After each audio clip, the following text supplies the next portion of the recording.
Hello and welcome to Still Got Legs, a Doctor Who Rewatch podcast brought to you by Another Happy Studios. This week it's all about daddy issues as we get ready to discuss Father's Day.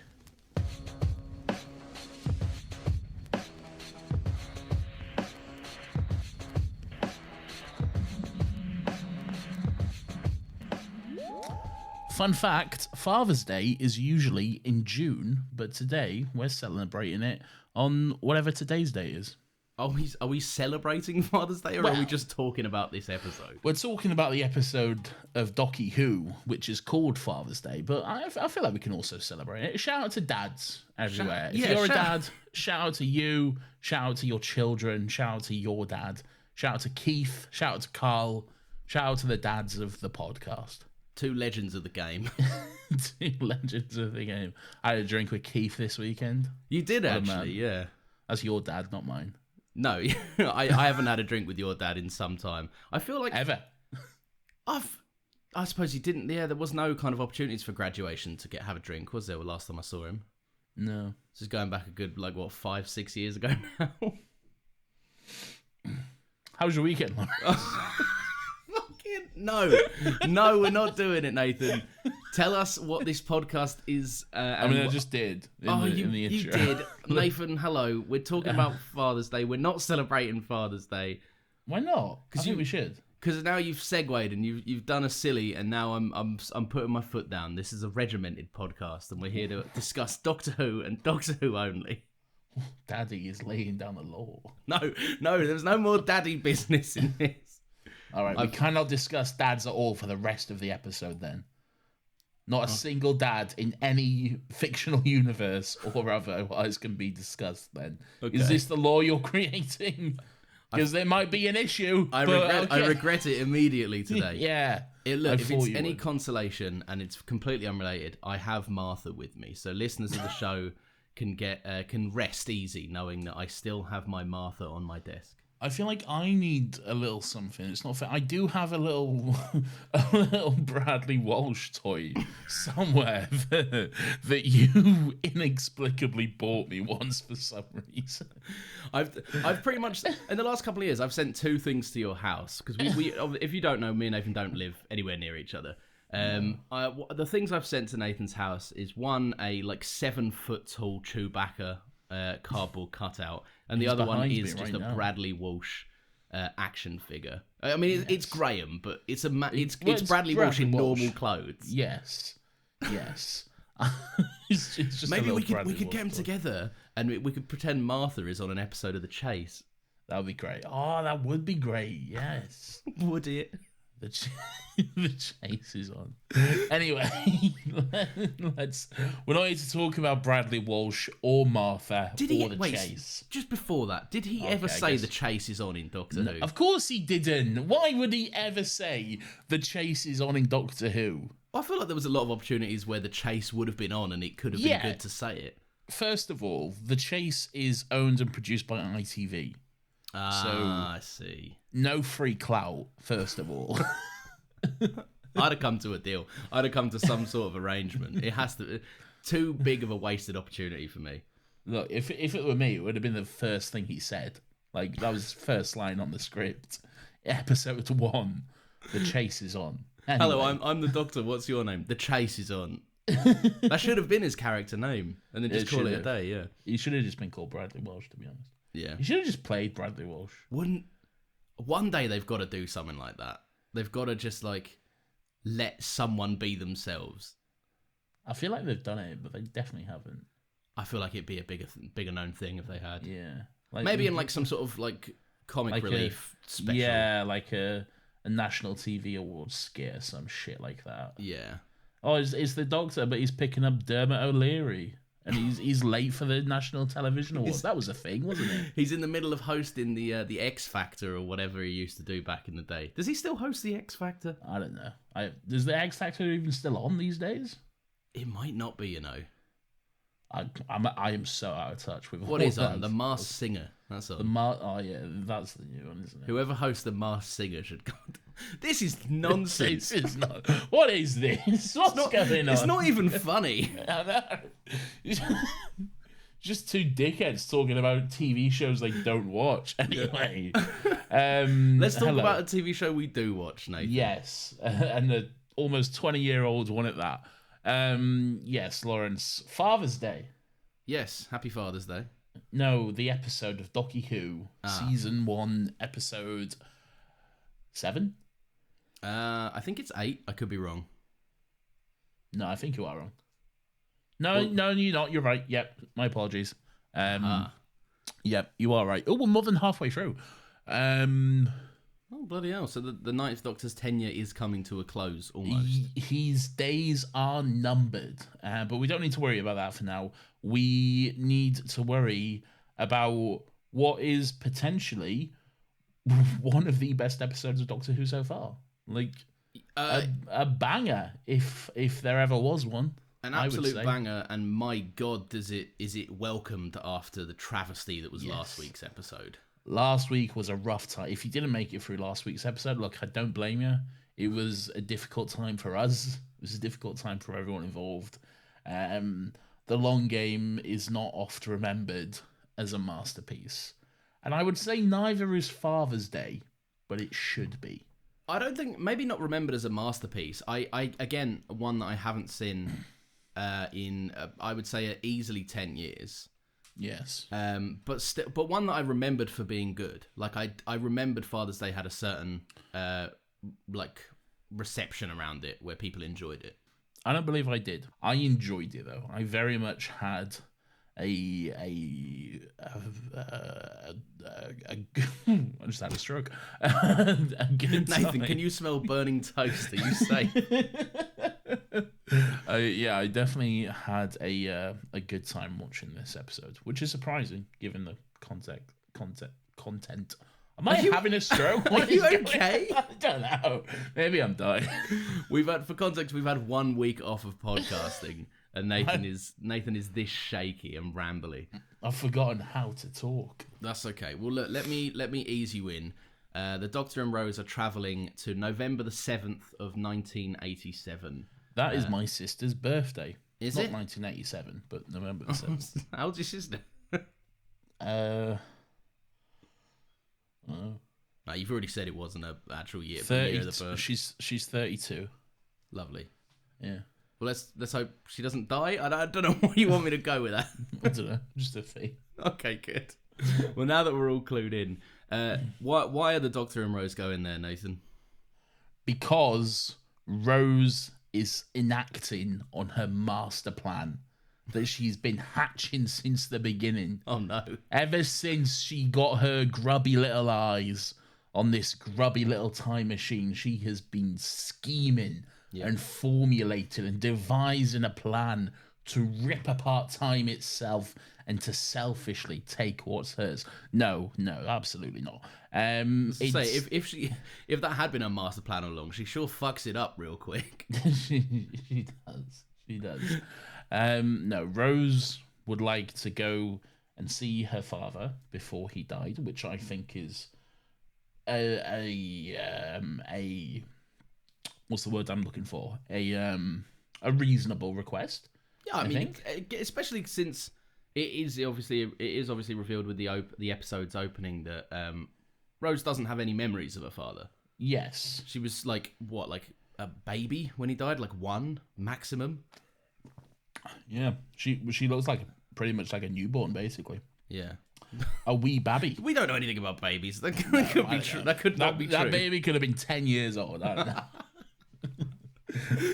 But yeah, no, I think it's a fairly reasonable request. I'm surprised the Doctor is as willing as he is. Yeah, I feel like maybe now he'd be like, absolutely not. This is a bad idea all around. But we one of the redeeming things about last week's episode, one of the literally the only things that I enjoyed about it was we've already started to see the Doctor trust Rose more and more. Yes. So I'd imagine in his mind, he's assuming that Rose won't act like anyone that has a basic concept or understanding of the concept of time travel knows you don't touch yourself in the in your timeline. You don't interact with yourself because like the butterfly effect and all of that shit, right? But no, that goes awry fairly quickly. Is she just there to watch it for the start? Like, I think the idea is because we get the return of Jackie, which is always welcome. A younger Jackie, although it looks exactly the same, is telling a younger Rose about her father and how unfortunately he died alone. It was a hit and run job.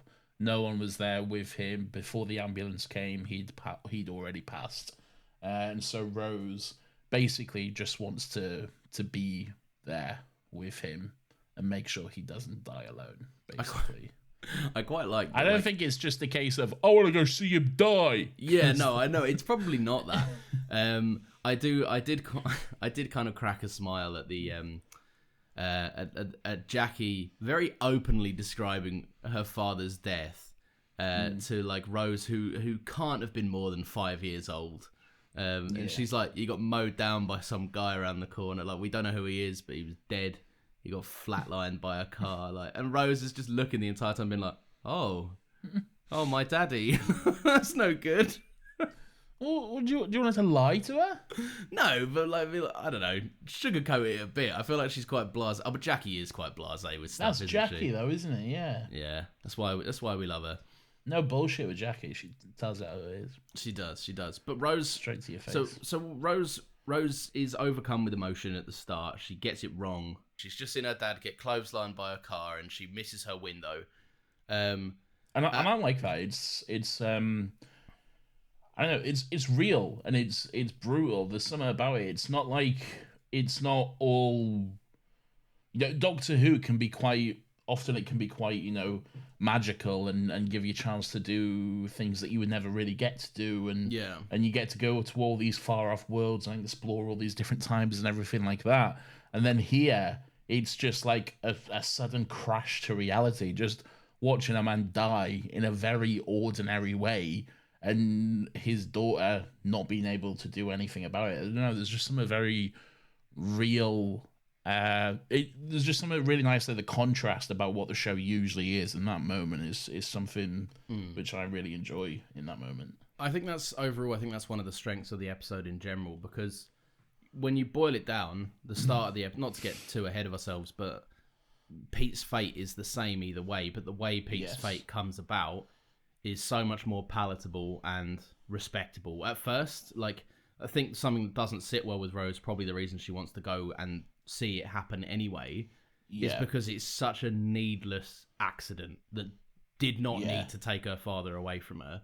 Like, he goes to buy like a vase or something as a wedding present, and because he was at street corner at a certain time, he's just dead. No one was with him. He died alone. Like, it's one of the, like, it's kind of gut-wrenching, like, how tragic Pete's life amounted in the end, or what it amounted to. But no, you're right. I like the nature of just, like, that's what it is sometimes. Sometimes Rose can see, like, civilizations fall and stuff, but she's confronted with such a painful thing for her that she does just fuck it up, and then she bottles it. Yeah, she bottles it, and then, like, the established rules of time, she just throws them out the window. She's not new to the time traveling situation by now. She's done it enough. No. But she just throws out those kind of those rules out the window because she has a gut instinct and she wants to do it. I think when she asks the doctor if they can do it again, she knows this, like, we shouldn't do this. She knows this is risky. This is a bad situation, and obviously he knows that as well. But they're getting to a point now in their relationship, and this is what I like about the arc, if you will, of the Ninth Doctor. I feel like episode 1, 2, 3, he's not doing this at all. No, not a fucking chance. But now that he's had time with Rose, he's softened a little bit. Now he's more willing. He's probably foolishly does something that he shouldn't, and decides to go back and be a little bit more compassionate. I like his kind of, like, his half commitment to sticking to the rules as well. Rose says, like, she doesn't think she can do it on the second go around, and he's like, okay, well, just so you know that if you can't, that's your last chance. You'll never get to do this again. Yeah. And he's like, in that moment, you can see he's like, we should not be here right now. Yeah, we should be gone. But it is just he's his shell's softening a little bit, and he can't say no to his friend, which is quite nice. Yeah. But then it all goes tits up. It does. so Rose, she sees her chance. Basically, she's lived without her dad for most of the majority of her life, basically all of her life, and now she sees her chance to change it, to correct that, and save her dad's life, and destroying time in the process. And what does she do, Lawrence? So she runs and kind of pushes Pete out of the way of the car, and Pete is very much so like, "What? Did you see that car? Almost bloody." It's very East End, isn't it? Like straight away. Oh, he's an East End boy, isn't he? He is, yeah. He's from fucking... Where's he from? I don't know. Mile End or whatever. It's someone in this episode, I can't remember who, does call him like a Del Boy-esque figure. Rose calls him Del Boy. There we go. But that Del Boy's from Peckham, though. Oh, is he? Yeah. I lived near Peckham once. Maybe I'm Del Boy. No, you're nothing like Del Boy. I have the van, the 3-wheeled van or something. No, is that don't. what they do? You don't. Is that Mr. Bean that has a 3-wheeled car? Or No. Mr. Bean's enemy has a 3-wheeled His car. Enemy? Yeah, there's the enemy, isn't there? Who's his enemy? Mr. Bean drives around in his little green Mini. But then he's got like a rival who drives around in the 3-wheeled car, and he hates whoever that guy is. I don't recall Mr. Bean ever having a nemesis. Do you not? No. Maybe that's just in the animated series. I don't know. But yeah, that's the case. And also, yes, Del Boy and Rodney, they also have the 3-wheeled van, the Reliant Robin. Trotter's Independent Traders. That's the one. I was trying to remember the name of it. Titco. Lovely. That's what it is. I know it. New York, Paris, and Peckham. Good. It's a great show. Well, Rose pushes him out of the way, and she effectively kicks off. I don't think they're actually named in this episode, are they? What? But we start seeing some ominous shots. The Reapers? Are they called the Reapers at any point in the episode? Now that you mention that, I don't know. I was trying to listen out for it because I couldn't remember what they were called. They're definitely called the Reapers. Yeah, because I know they have an official name. They have an official card. Oh, Nathan's been collecting. No, but as far as I can tell, everyone in the episode calls them like monsters. Not. Oh yeah, maybe they aren't named. Maybe they were named for the trading card. Yeah, maybe it's one of those things like Star Wars does that a lot. Somehow Star Wars, in like the original Star Wars film, like nothing is ever named, but then everyone's just like, oh yeah, that's an Ewok. Like everyone knows. Somehow. Yeah. That's surprisingly true when you think about it, isn't it? Yeah. Fuck, that is weird. Yeah. Well, anyway, so that happens. We start getting some ominous shots. Funnily enough, right, and I don't want to jump ahead too far. The kind of the red tinted ominous like POV of the pretty bad. No, but the thing is, I think it still works because they don't immediately show you like what it is, and I think that.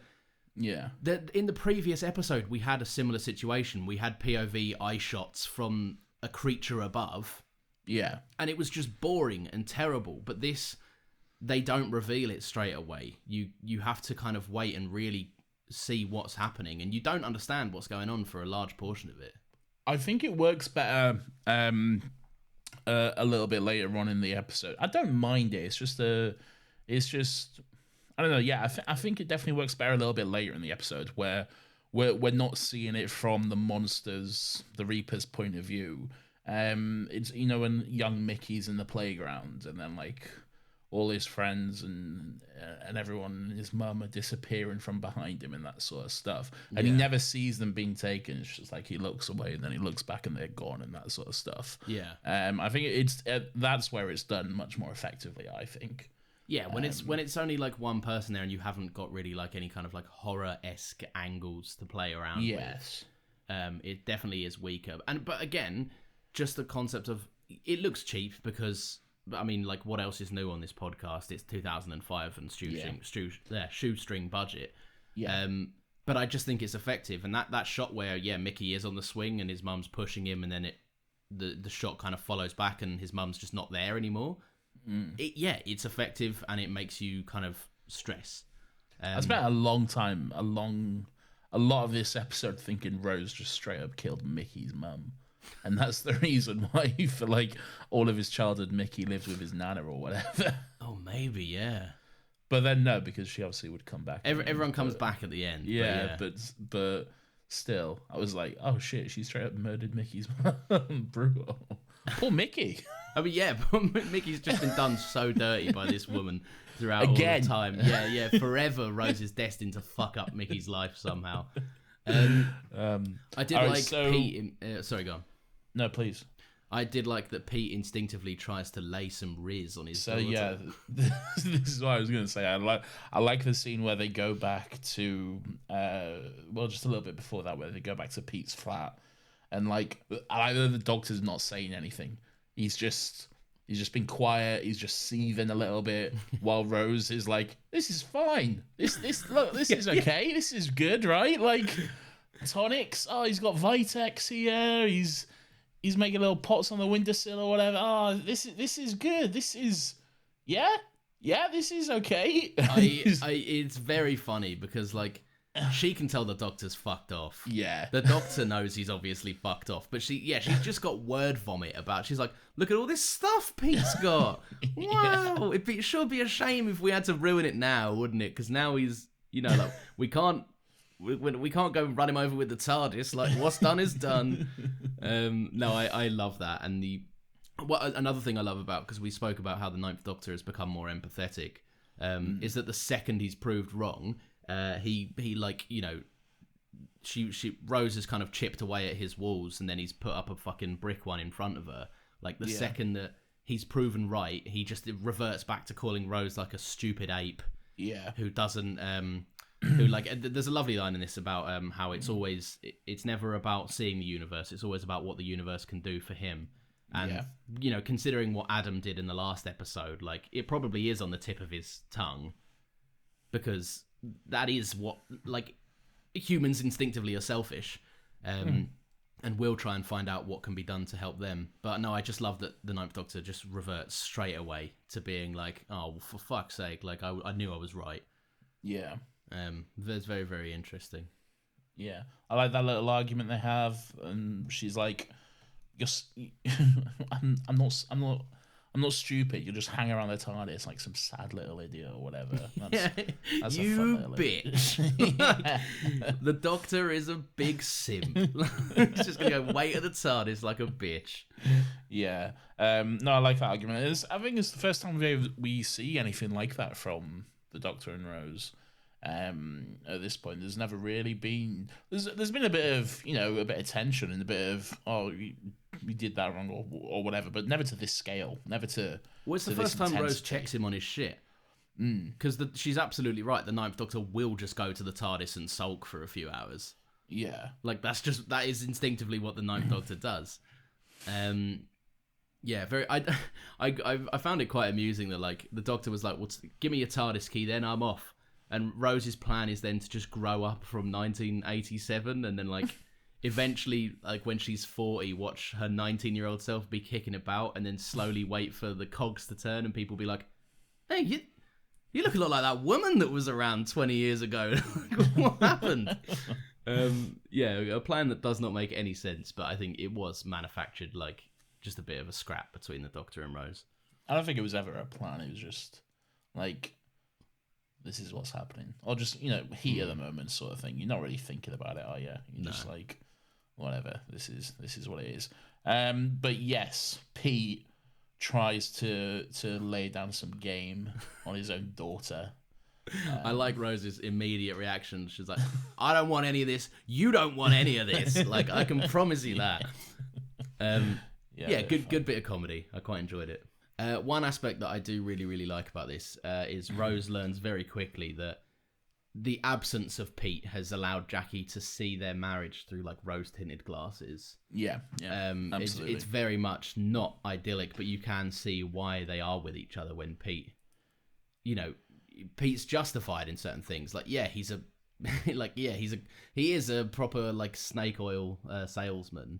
Yeah. But at the same time, I guess he is putting food on the table and he is providing. He's still a present father and all of this.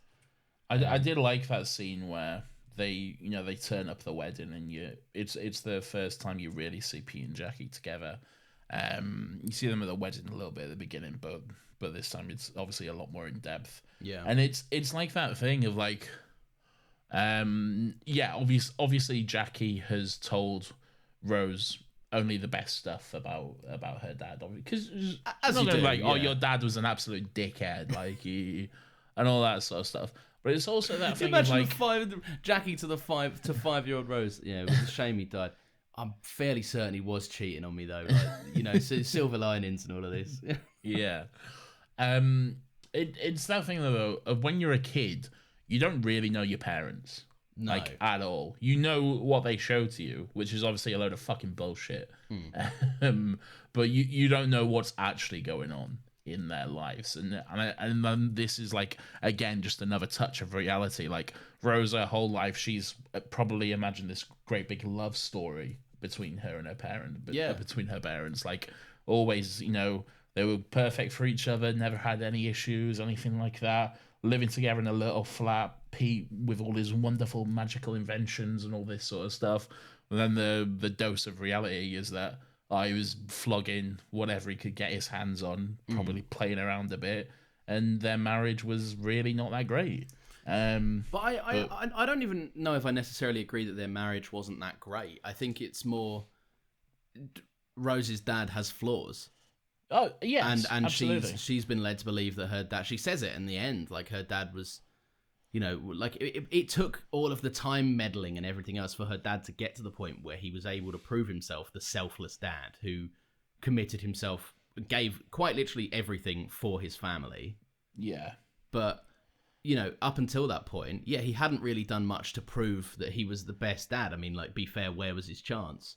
Yeah. So, like, I think that it's just nice. I think it's nice that Jackie sees him that way, and I also do think that after the argument, you see Rose kind of just kind of see it happen, like observe it from a distance, where Pete does calm Jackie down, because they are, all in all, Jackie's hot-headed and Pete's a knob. Yeah. So, like, I think as a couple, they make perfect sense, and I think that the episode, like, there's a massive amount of credit that this episode is due, because that's what real people look like. That's what real couples look like. 100%, yeah. So it's not all sunshines and rainbows and honeymoons and all that sort of stuff. There's a harshness, harsh dose of reality. Yeah, I think so. It's a struggle. Yeah, just people going through everyday shit. Yes, and I quite like that, especially 1987 London.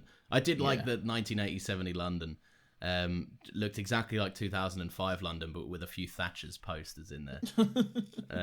Was very, just again, the budget on show. But it did the job. 2005 London looked rough enough that it was believable enough. 2005 Cardiff. Oh yeah, I apologise. It was Cardiff. It's all of that stuff Cardiff as well. It's all Cardiff. London doesn't look like that. There's some elements of the Powell estate that I believe. The Powell estate is Cardiff. Yeah, but like it's London. The Powell estate is like 3 different estates. Is it really? Yeah. Interesting. Where's the main square where the TARDIS always lands? Because it doesn't want to land in any of the other places. What do you mean? Like, where is it in the UK? Wales, probably. Yeah, I guess. I'd like to go visit it one day. Get a selfie outside of it. Hey, do you guys remember this random space in Doctor Who that hasn't been in the show for like fucking 15 years? Anyway. What do you make of the concept of monsters who come to heal wounds in time? You get the impression that they maybe weren't allowed to do this back when the Time Lords reigned. Yeah, it seems to be the case. That was kind of like what the Time Lords did. That was like their role. They looked after time and that sort of stuff. There wasn't any need for Reapers or whoever's around it. It was their role. So yeah, makes sense. I like the I don't. I mean, look, it's series 1. They don't know what they were going to commit to. I like that if we took the Reapers at face value, Oh my god, they should have been in about 100 episodes by now. They would have shown up like in so many. Like, time has been broken and rewrote all the time in this show. So realistically, they should be showing up every week. Really, yeah, basically. But I quite like the concept that their goal, their role in, I guess, whatever their ecosystem is to heal the wounds of time. By killing and eating everyone. Yeah, to patch up the cracks by genocide. Yeah, I guess. Yeah. I don't remember when I was first watching this, and I didn't remember it until watching it again today. That this is apparently worldwide stakes. This isn't just affecting the local area. It's everywhere, which is crazy. The Doctor says something like this structure and others like it will contain the last surviving members of the human race, and I'm like, what? Why? Yeah, you don't really get a sense of that throughout the episode. It's because it is all very self-contained, really. The Doctor seems like way too relaxed about it as well. Like, not even stressed, just chilling. So the Reapers show up. The Doctor's back. He's telling everyone to get into the church. The priest dies, R.I.P. And now everyone's stuck in the church for a little bit. And I think this is where like some of the kind of best stuff happens really in the episode, because you get quite a few moments of like of character development and growth, and there's a really nice moment I like. It's not necessarily nice. It's just a moment where like the Doctor and Pete are at the window, and the Doctor sees the car that should have killed him go past. And Pete's like, was that a car? What was that? What was that? And the Doctor's like, don't worry about it. And you know right then, he knows what it is and how to solve this. He could have this whole thing solved in fucking 30 seconds if he just dragged Pete out there. Throw him under a car. And just fucking throw him over the bonnet as it was going past.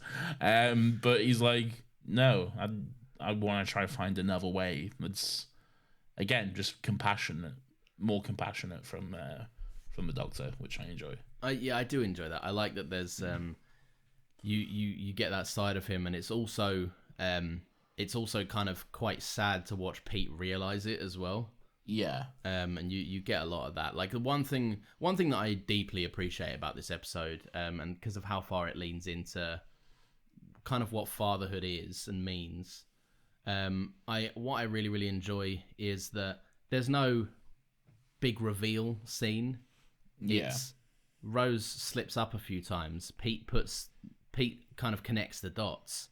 Yeah. And then is able to just look into Rose's eyes and go, oh, fuck, okay.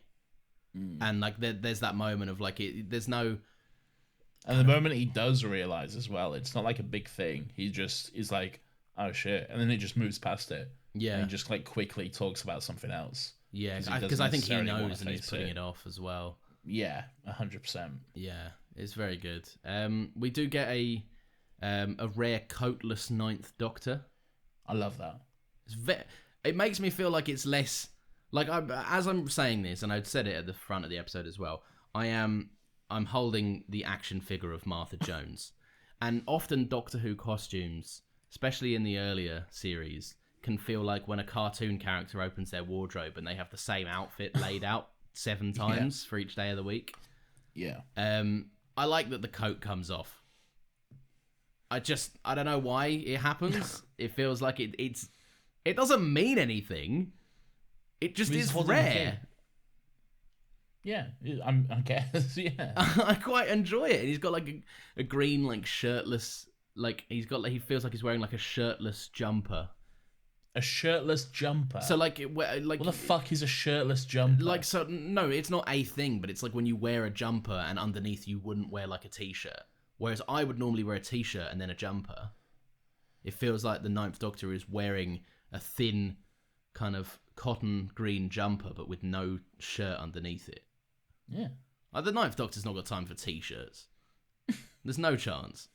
This is a weird little... I like it. It's interesting, and I don't think you see it an awful lot.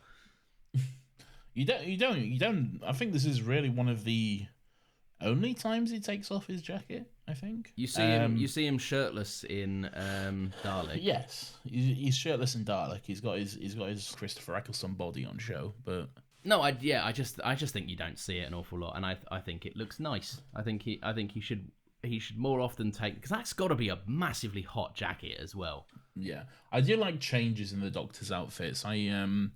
It's really subtle. You can't see it much, but occasionally the Doctor's jumper changes episode to episode. Sometimes he'll wear a little red jumper. Sometimes he's got his little green jumper on.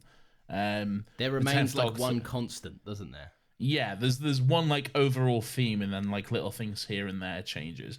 The 10th Doctor, sometimes he'll wear a tie, sometimes he won't wear a tie. Sometimes he'll wear a blue suit, the best suit. Sometimes he'll wear a ratty, ugly brown suit. It's a fucking wait till we get to the second. Wait till season 3, and the gloves will really come off on this podcast, because that blue suit is fucking hideous. You are, how dare you? It's so, and the red Converse combination. It's so good. It's his best look. You're the mental. Brown suit is fuck ugly, mate. No, you want the brown suit with the brown coat over the top. It's too much brown. It's too much. It's just a big brown beige boy. And that's fine, because when he takes off that big brown coat, which he often does, and he throws it over the TARDIS thing, it's great. Yes, and he's got a lovely blue suit underneath it. He's there looking like an action hero. No, he's not an action hero. And his lovely burgundy Converse. Looks like he's gone to Moss Bros for his sixth form outfit. You are incorrect, and you know nothing about fashion with your fucking shirtless jumpers. Nathan, let's never mind all of this, and can we talk about the age difference between Rose and Mickey? Because I don't think it's huge. I think it's like 5 years at most. I think it's enough when Rose is 19. I think it's enough. 19, 20, 24, 25. Look, I'm 26. Nope, I'm not doing that. I mean, I'm not doing it now because I'm married, Nathan. I don't know if you heard. I think I was there. But no, not a chance. I don't think it's that bad. It's 5 years at the most. Pedo. Really? She's 19. I know. Is he 19? So, wait, no, he's not 19. She's 19. Yeah, so in 2005, Mickey... Let's say that Mickey is... 24. What, in this episode? No. I'd say he's about 5 in this. I think he looks a bit older than 5. I'd put him at 7. But again, as we established earlier, we don't know anything about what children look like. That could be a 30-year-old man, for all I know. I would not know the difference. Look, all I'm saying is, any older and that's suspicious. Look. Cue The Rock doing the eyebrow meme. That's all I'm saying. I see. Look, I think Rose is about, say, 1 year old in this. Yeah. And I think Mickey is about 5, 6. So that's a 4-5 year difference. I don't know. I suppose, look, she's 19. She can make her own choices. She's old enough to make her own decisions. She is. I think it all comes down to, and I feel like we should try and listen out for clues surrounding this, when they started dating. Yes. I'm almost certain School Reunion mentions about their time at school together, which would imply that Mickey potentially groomed Rose. I know this is not the content people want to hear, Nathan. I'm just as surprised as you on the rewatch that I'm having to talk about this. I don't think that's the case. Well, this idea you're putting out there now, I don't think it's the case. I hope it's not. Fingers crossed. Yeah. We like Mickey. Again, to stress, we don't like Noel Clarke. No, but we like Mickey.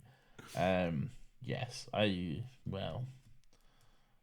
great. What a spanner you thrown in the works of everything. All right. Well, let's. I don't know. Should we talk about Pete's death? Pete's death, yes. He dies. Great. That it? No. So Pete dies. Pete finds the courage. he very quickly realizes what's got to happen. Yes. And I quite like that he says to Rose, you know, like, she was trying to comfort him earlier and the roles completely flip around. He's now going to protect her from what has to happen. Yeah. And I quite like, he's like, I never did read you those bedtime stories. That was all a lie. But there's only one thing that I can ever do for you. And it's this. And I quite like it. And I also like the philosophy that they don't layer it in sadness. You know, Pete was able to... Pete's death, they kind of show two versions of it, one at the start, one at the end. Pete's death and in the beginning of the episode is a very, very tragic one, as we spoke about earlier. You know, meaningless. He dies for absolutely nothing.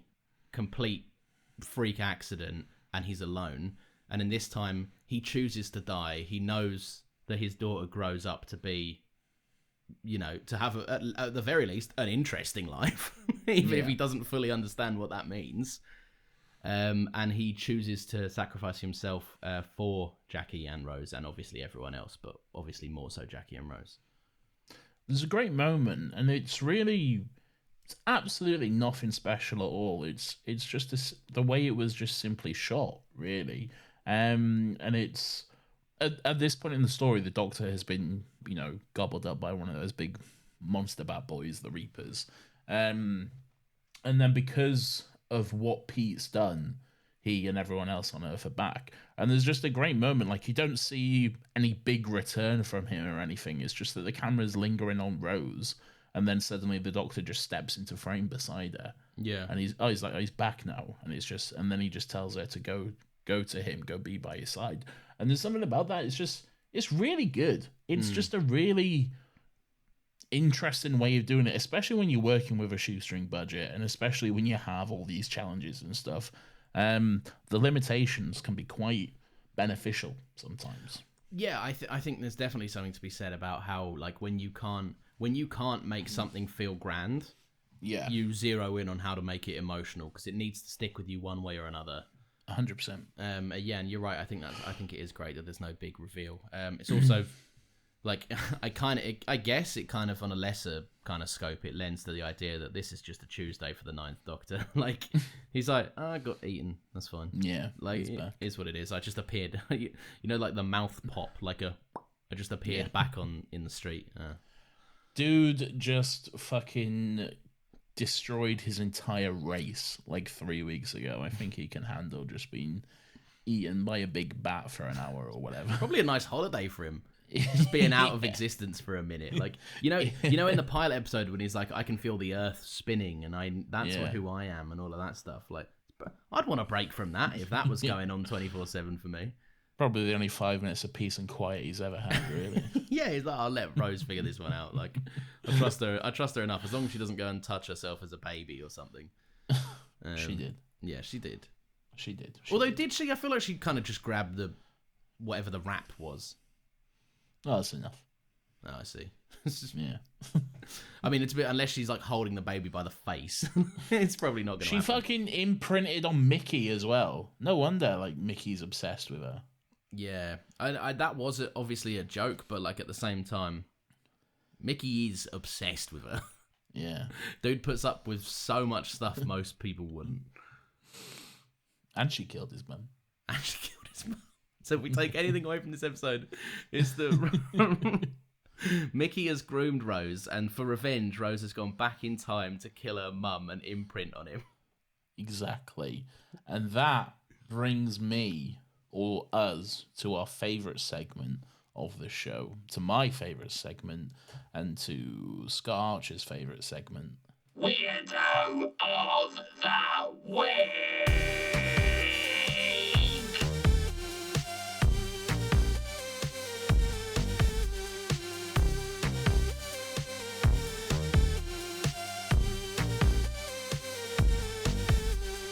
Weirdo. What a great theme song. That's exactly the perfect length. Anyway, and everyone says so on Twitter. Oh, this is the segment of the show where we like to celebrate and take a look at the weird and wonderful and grubby little characters, I'm dropping my cream egg, that grace our screens each and every week on this wonderful little show called Doctor Who that we love so much. And we like to take a moment and just focus in on some of the weird characters that we come across. So, Lawrence, who is your weirdo of the week from Father's Day? So my and it better not be mine. Oh no. My weirdo of the week, Nathan, is the father of the groom. No! No! That's mine. Well, I tell you what. In weirdo of the week, spirit, let me pass the mic to you, and I will see if our answers line up. Nathan, why is he your weirdo of the week as well as mine? Is it because he's the only one that's weird? Well, he's not the only one that's weird. I'm sure there's others, but he's like, well, first of all, his son is getting married. Okay, you'd imagine that's usually a happy time for any father. It's a day to be celebrated. You'd be proud of your boy for growing up and and moving on with his life and doing all this. But my God, I don't know what is going on, but he fucking hates this woman. And she seems polite and nice. She seems lovely, but he wants nothing to do with this marriage or any part of it. He spends the entire time he's alive trying to convince his son to stop this now, to not get married and to, do whatever. I love that the commitment to the bit where the bride is arriving at the church and he's like, not too late to pull out of it. It's absolutely too late to pull out of it. Yeah. Like, the only place you can go is out the door and past the bride. Yeah, exactly. Yeah, I don't know what happened in their life. He's got a big 80s phone as well. He has got a big 80s, and he carries it about as well. I quite enjoy that. Like, he's got that in his suit. It was even talking to. We were right. If you haven't worked it out yet, it was my wedding this weekend just gone. Nathan and I were wearing some form-fitting. Yeah, thank you. Nathan and I were wearing form-fitting suits. I tell you, there's nowhere I could put that phone. Not that phone. It's fucking huge, mate. But then again, 80s suits. It's all big, isn't it? It is a big. Yeah, it's all baggy, swaggy trousers and such. Yeah. Probably got pockets for days in there. Relentless pockets. Yeah. Nice hair from Jackie as well. Jackie's hair is great. Looking good. Anyway, that's your weirdo of the week. Mine's the guy on the phone. Yours is Jackie's hair. No, it's not. Mine was a good one as well. So there we go. Our first weirdo of the week, where we've joined forces. I'm surprised it hasn't happened sooner. Me too, to be honest. 8 episodes. Yeah. Look forward to us always fucking matching the same one. I just somehow I knew that we'd have this. I don't know how, but I was like, yeah, because we've said it for the past 6 months now. Slim pickings. Yeah. But starting to think it's just not a good segment at this point. No, Lawrence. You're right, and it has the perfect length theme song too. It's the greatest segment with the greatest theme song. But yeah, sure, whatever. Wedding dad. I'm glad you died. But then you came back to life. Looking forward to seeing a much more bolder you in season 2. Does he come back? Pete Tyler's in season 2, in a few of them. Oh, I was talking about the thingy dad. Who? Oh, the guy was just the weirdo of the week guy. He's got a pretty bald head as well. He had a massive bald patch. Don't know if you saw. I know someone else who got married with a bald patch. I could spend all day and I couldn't figure out who you mean. It's you. Oh no! Come on. Well, after I've been unceremoniously destroyed, if you've enjoyed this podcast, new episodes of this podcast go out every Monday at 10 a.m. You can follow us on Twitter. We are at StillGotLegsPod. Give us a review. I just wanted to show you my new sound. Okay, let's pause for a second. Everyone, listen to Nathan's new sound.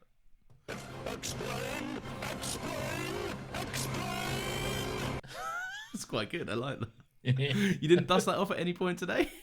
I only just remembered literally just this second. Okay, well, Nathan, would you like me to explain how to leave a review? I would love you to. How to leave a review. I don't know the method. It depends on how you're listening.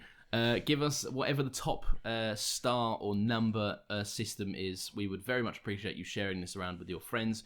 Any Whovians you know that you'd like to share the good times and the Get Mickey them Groom on board. talk. Get them on board for a good time. Follow us on Twitter at StillGotLegsPod. I did that. Okay, sorry. Nathan, we've got another podcast as well, don't we? We do. It's called Another Happy Pod. It comes out every Friday at 10 a.m. This week's episode, which came out on Friday, was... Wait, I'm confused. It's last week's, isn't it? This week's is last week's. I don't know. It was bad. No. It's good.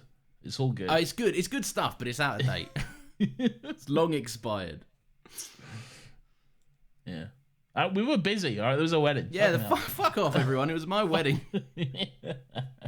Nathan, play that theme and let's do some chat as it comes on. How are you, Nathan?